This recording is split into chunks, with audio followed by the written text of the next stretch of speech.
নমস্কার বন্ধুরা, তোমরা সবাই কেমন আছো? আমরা তো সব ভালো আছি।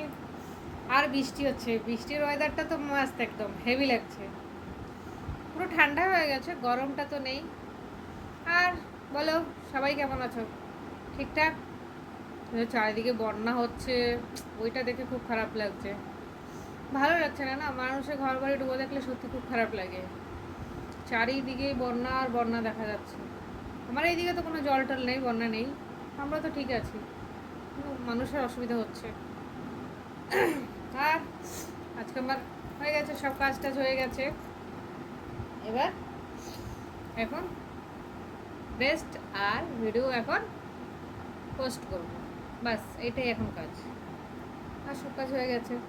আজকে যা রান্না বান্না করেছি সব তো করে নিয়েছি, শ্যুট করে নিয়েছি।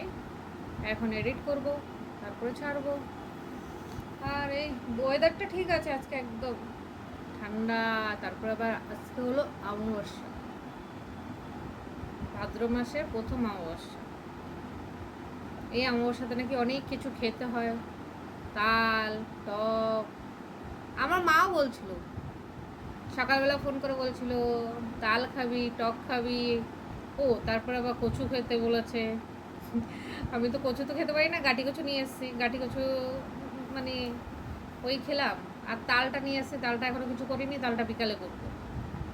তালটার রেসিপি বিকালে দেখি, শ্যুট করার ইচ্ছে আছে, সেটা বিকালে দেবো। ঠিক আছে, বাই। নমস্কার বন্ধুরা, এই যে আজকে এখন রান্না বান্না শুরু হয়েছে। পেঁপে দিয়ে ডাল করব আজকে। ডালটা এই যে পেঁপে দিয়ে করবো।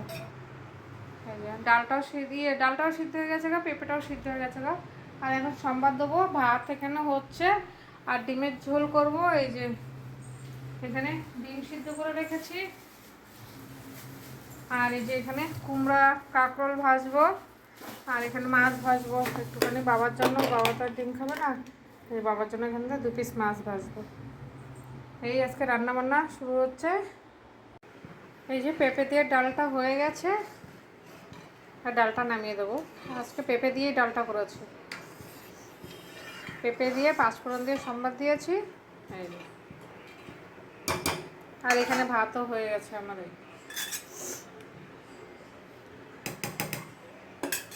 এই এখন নামিয়ে দেবো ডালটা।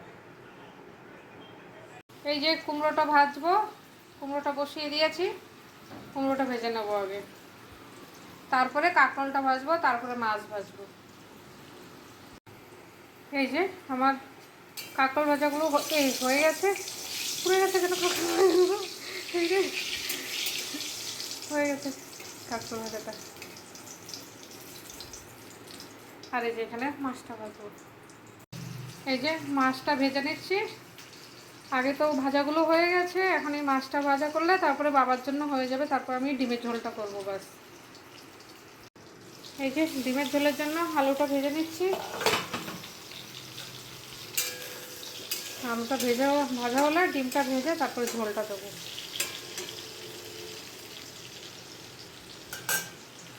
এই যে আলুটা ভাজা হয়ে গেছে, এবার নামিয়ে দেবো। এবার ডিমটাকে ছিলে নিয়েছি, ছুলে দেওয়া হয়ে গেছে ডিমটা।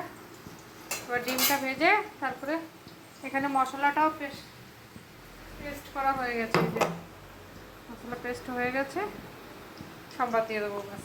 আর এখানে তো জল গরম করেই রেখেছি আমি।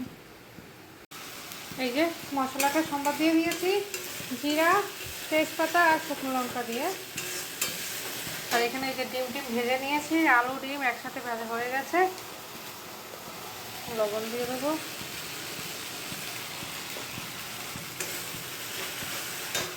একটু হলুদ দিয়ে দেবো।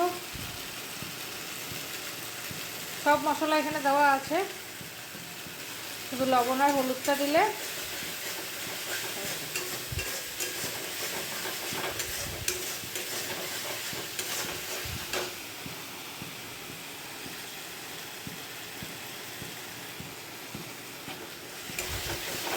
বেশি লাল লঙ্কা দেবো না, কেন কি কাঁচা লঙ্কা দিয়ে দিয়েছি একটুখানি বেশি।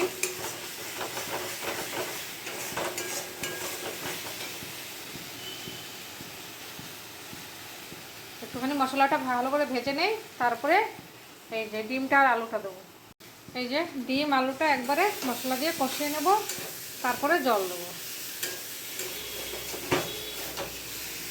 অনেক দিন পরে আমরা এভাবে ডিমের ঝোলটা খাচ্ছি, কেন কি না খাওয়াই হচ্ছিল না মাঝখানে। আজকে অনেক দিন পরে ছেলেও বাড়ি আছে, তাই আমি বললাম আমারও প্রেশারটা লো হয়ে গেছে, মানে সেই আর বলার মতো না। তো ওর জন্য বললাম যে না, একটু ডিমের ঝোলে করি। হয়ে গেছে, জল দিয়ে দেবো।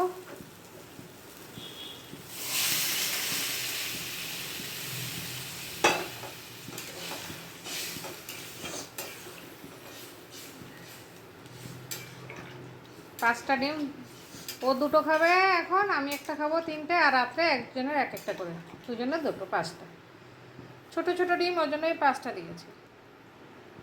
এই যে ডিমের ঝোলটা হয়ে গেছে, গরম মশলা টশলা দিয়ে দিয়েছি, সবাই দিয়ে দিয়েছি, একদম নামিয়ে দেবো এখন। একটু পাতলা করেই করবো, কারণ একটু ডিমের ঝোল পাতলা পাতলাই আমাদের ভালো লাগে। ব্যাস, এই যে হয়ে গেছে।